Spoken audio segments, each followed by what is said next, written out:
Hi, I'm Paul from Norway.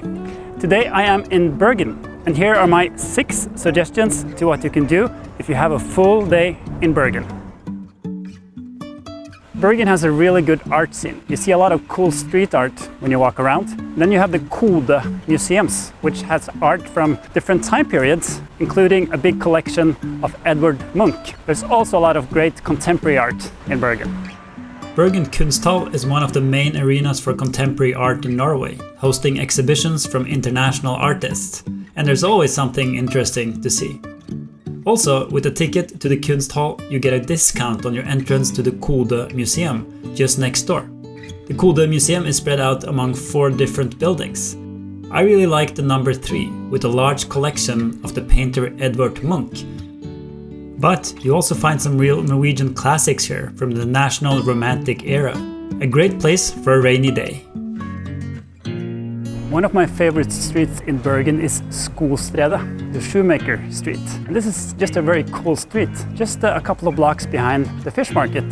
There's a lot of cute little stores, clothing, secondhand, retro, there's some nice restaurants and some nice bars as well. So this is definitely a street you want to check out when you come to Bergen.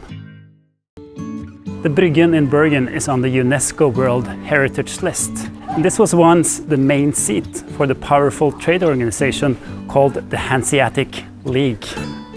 Bryggen in Bergen has become an icon to the city and oozes of salty history and dried codfish. These old wooden buildings were built as commercial buildings for the Hanseatic League, a powerful German trade organization that had one of their main offices in Bergen for several hundred years.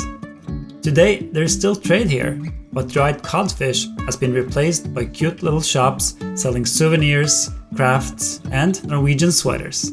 It's exciting to stroll around here, up and down narrow alleyways, while admiring the architecture and charm of these old buildings.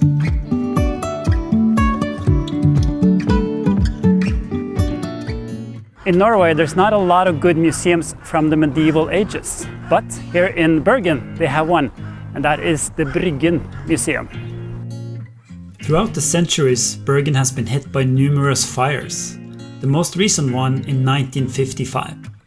After this fire, archaeological excavations found a lot of objects providing an insight into everyday life during the medieval period, such as wooden sticks with runic inscriptions on them, medieval shoes, swords, and a lot of coins and jewelry from all over the world.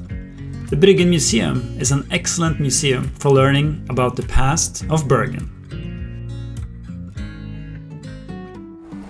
Now, to get some perspective and see Bergen from above, I recommend heading up on Mount Fløien. Bergen is surrounded by 7 mountains, and here you see the top of Mount Fløien. To get up there, you can ride a funicular, which departs down from the city center. This railway is 2,769 feet long and covers a height difference of 991 feet. It's been running all the way since 1918 and carries over 1 million passengers every year, eager to get up to the top. It's a great ride, passing by residential houses and forest, and it can be a bit of a thrill to look down as you're ascending on an average 13 feet per second.